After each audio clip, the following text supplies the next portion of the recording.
গণতন্ত্র ভুলুণ্ঠিত, বেকার যুবকদের সর্বনাশ করছেন মোদি, শাসকদের তোপ মানিকের। কল্যাণীতে অনুষ্ঠিত জনসভায় মানিক সরকারের পাশাপাশি সুর চড়াও করলেন বিধায়ক সুদীপ রায় বর্মনও।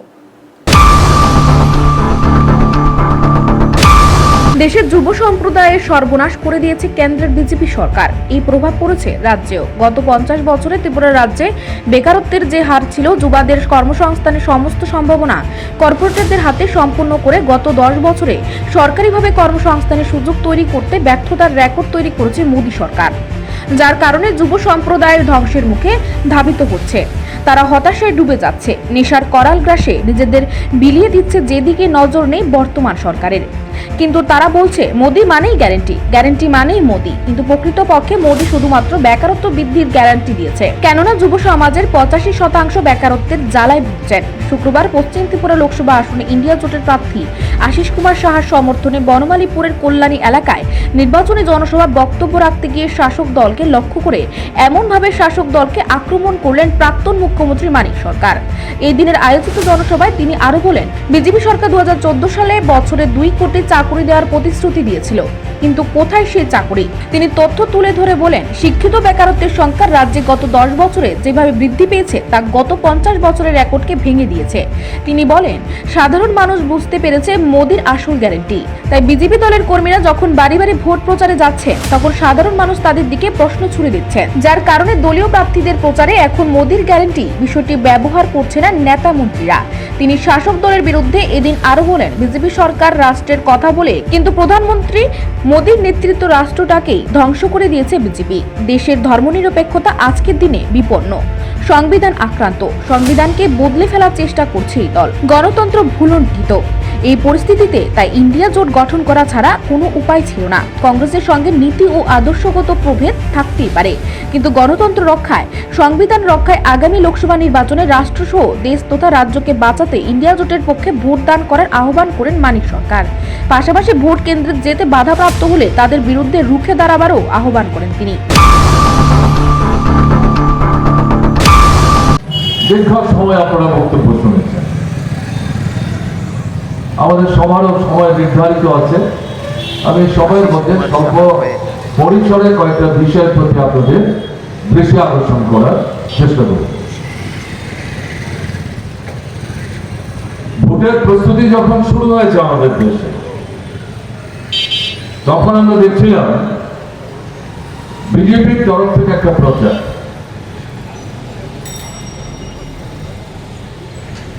মোদি মানে গ্যারান্টি, গ্যারান্টি মানে মোদি। অর্থাৎ যা বলবেন তাই করবেন, যা বলেছেন তাই নাকি করছেন। এভাবে বিষয়টাকে উপস্থিত করার চেষ্টা হয়েছে বিজেপির তরফ থেকে। এটা মোদি সাহেবই ঠিক করে দিয়েছেন। ফোকাস তো মোদি তার নিজের দিকে থেকে অন্য কারোর দিকে যা তিনি চান না। আসলে গ্যারান্টিটা কি? মোদি সাহেবের গ্যারান্টি হচ্ছে মূল্য বৃদ্ধি, মুদ্রাস্ফীতি,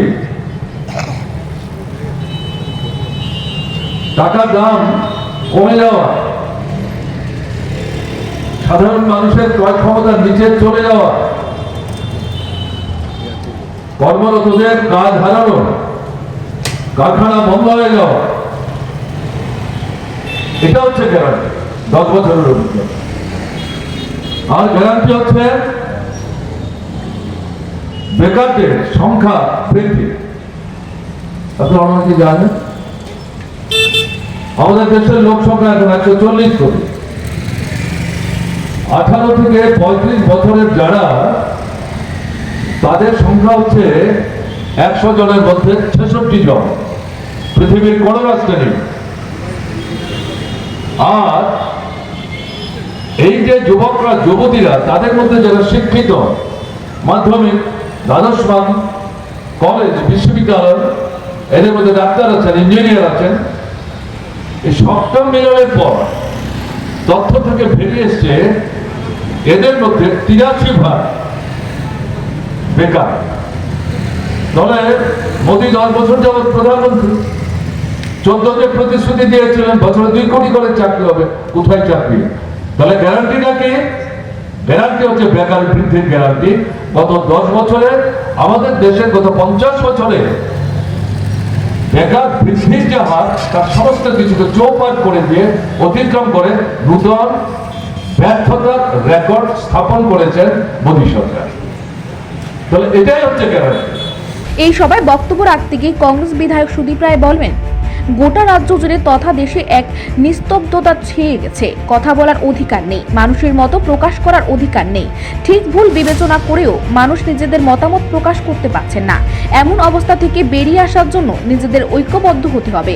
গণতন্ত্র রক্ষার জন্য ইন্ডিয়া জোটের প্রার্থীকে জয়ী করার আহ্বান করেন তিনিও।